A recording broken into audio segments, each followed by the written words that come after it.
The Candidates Tournament 2018 has finally begun in Berlin. 8 players battling it out for the right to challenge Magnus Carlsen for the world title in November. Of course, Magnus Carlsen isn't there. He's just sitting back on his sofa watching these 8 players sweat it out. He's having all the fun. But I tell you, we had all the fun today as spectators because round 1 was an absolute cracker. Without further ado, let me show you, well, the game with first blood. Fabiano Caruana with white against Wesley So. Battle of the 2 Americans. Now, Fabiano, not in great form in Vikonsay. He had a miserable tournament in January. Wesley So actually played very well there. So, you know, he could take heart from that tournament. So let's see what happened. Well, this is a very standard line of the Catalan, a closed Catalan, where Black has played this check to b4 and come back with the bishop. And the whole point is to slightly misplace this bishop on d2. That's really often where the knight wants to go to. So, but a very, very popular line in professional chess, because Black has a really solid position. You can see him strong pointing the d5 pawn, absolutely rock solid, and that of course is directed against this bishop on g2, which bites on granite here. So now it's about time that white protected that pawn. Queen c2 is the most popular move here, but Fabiano went with queen b3, also fairly common move.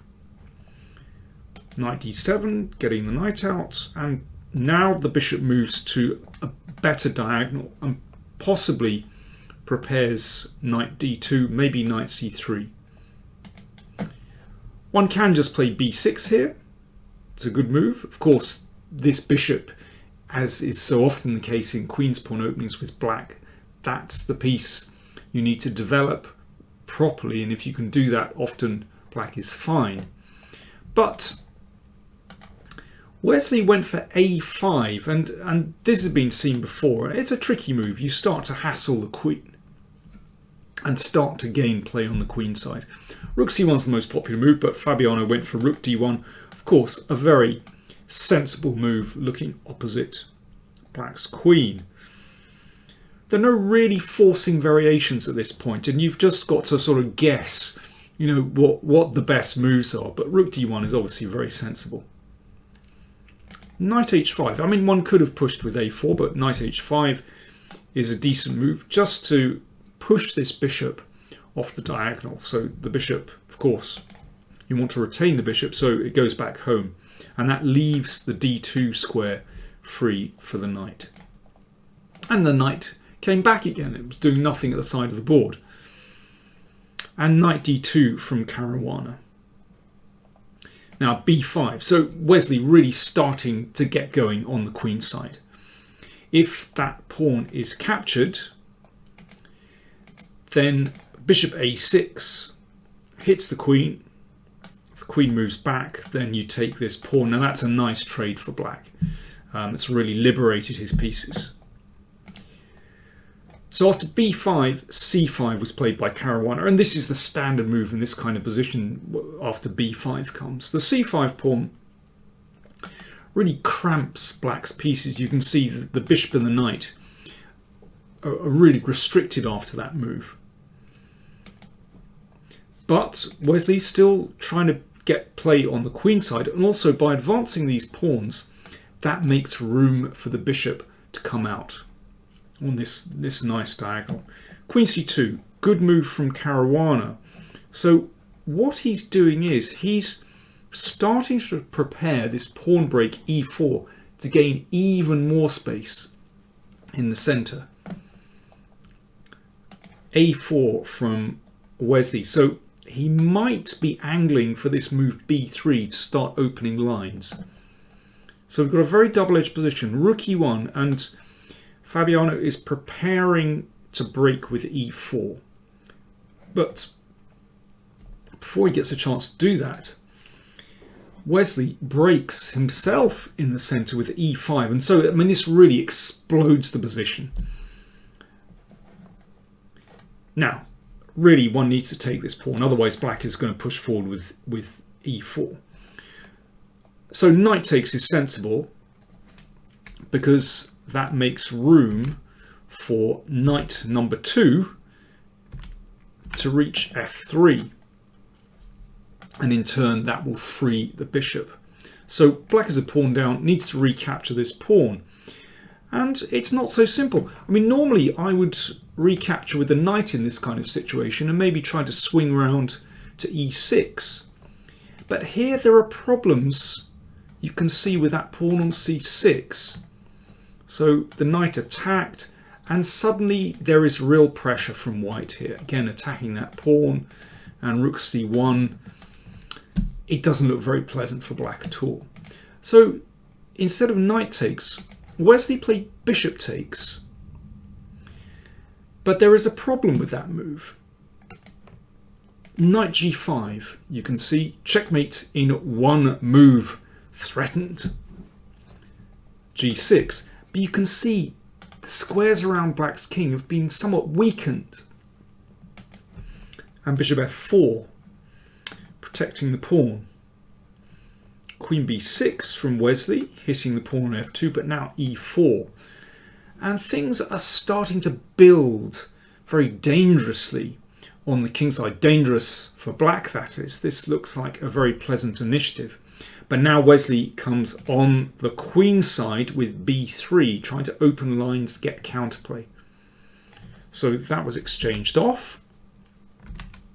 And the queen shifted to e2. So it's moving in the direction of black's king. And this is not an easy position for black at all now. Rook a2 looks inviting. Of course, if that's taken, then suddenly there's a huge passed pawn.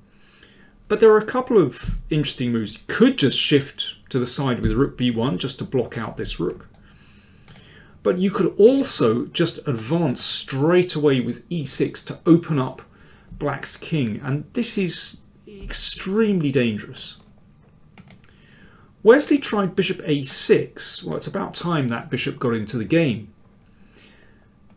But that just pushed white's queen closer to the king. Now, he was banking on bringing the bishop into the game here, supporting his pawn on d5. But now came a very nice sequence from Fabiano. He first of all exchanged rooks here. And then he pushed with e6. Well, you can see in this position, look at white's pieces here, all on the king side, and look at black's pieces all on the other side of the board. It's like there's been a magnet that's drawn black's pieces towards the queen side, and that's left black's king really bereft of defenders. So e6 is a very logical move just to break open the position, and this is extremely unpleasant. Well, take a look what happens if this pawn is captured. Well, there are two winning moves. One can simply play bishop c7 here, but the really flash move is bishop b8. The point is to just exclude black's rook from defending on the king side, and if that bishop is taken, then queen f7 and queen h7 checkmate. It's as simple as that, and there's no decent defense that black has in this position. So if the simple move pawn takes pawn doesn't work for black, then he is in massive trouble. Wesley tried pawn takes e4. Then came pawn takes pawn check. That was recaptured with the bishop. And now knight takes pawn. So nothing dramatic has happened, but basically white still has this fantastic mass of pieces on the king side. And here rook e8 is probably the best defense to pin the knight. But even so, rook c1, and white just has a really pleasant initiative here. And this pawn is also potentially rather weak as well. But what Wesley did was even worse. He played bishop d4, and that, of course, he didn't want his bishop to be traded off, but now knight d6, and Fabiano is going to kill that bishop, and that is a key defender. So, for example, if the knight comes to f6, well, we just trade, and then let's get this bishop into the game. Bishop f1. Very simple. Bishop comes to c4, and black's king is going to be cut to shreds. There's going to be a rook coming down here, potentially a bishop coming here, and who knows, you know, we might be able to just swipe a pawn off here as well. It's a disaster for black. Therefore, Wesley didn't want to allow knight takes bishop, so he played bishop d5. But then, again, a very simple move. Fabiano just dropped the queen back. Now he just wants to trade bishops and get in with the queen. And that's exactly what happened. Now Wesley retreated the knight. Bishop takes bishop check. And now Fabiano just came back with the queen. Of course, the e6 square was covered. So he's just moved back with the queen, threatening queen d5 check. The pawn was defended by the queen. And now rook e7. And Caruana is winning this position just by sheer weight of numbers. You can see he still has 4 pieces attacking black's king, and there is no defense. Here, Wesley so resigned. For example, well, let's see what happens if he just swipes a pawn. Then bishop comes to h6, threatening queen f7 check, and bishop g7, and total devastation. So a really convincing victory for Fabiano Caruana. But I have to say, I thought in some ways it was quite a routine victory. I mean, maybe he made it look simple, but I thought Wesley at a certain point defended quite poorly. And yeah, he collapsed. He really collapsed in that game. There were 3 out of the 4 games in the first round were decisive. Let me just show you the end of a couple of games very quickly. Kramnik played an excellent game against Alexander Grischuk. He somehow managed to keep the tension very cleverly, and no real forcing variations, but Grischuk, as is his wont, got very short of time. But Kramnik played very cleverly. He didn't try to somehow trick him in great complications.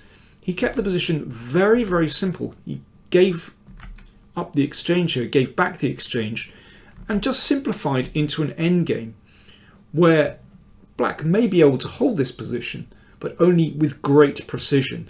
And in fact, Grischuk collapsed really quickly in time pressure. He ran so short of time. He seems not to be able to cure his time pressure addiction.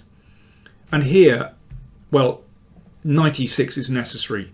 You can see that white has a very pleasant queenside pawn majority and really active pieces. Knight e6 is necessary. Rook b8 played by Grischuk, and suddenly the rook came in